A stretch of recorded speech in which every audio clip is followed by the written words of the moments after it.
Why I decided not to create GC for the school year 2025-2026.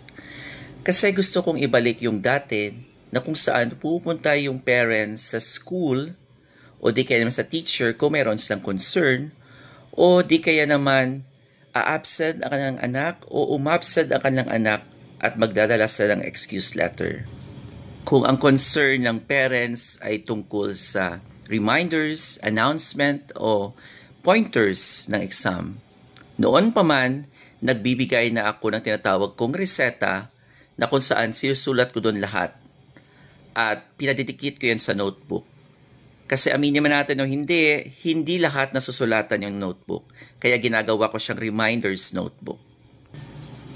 Pero nagda-doubt pa rin ako kung hindi ba talaga ako gagawa ng GC kasi merong tinatawag na instant class suspension.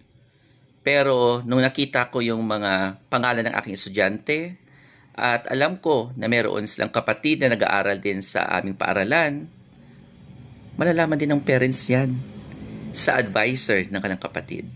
Kaya parang okay na hindi ako gagawa ng GC. Iyon lang!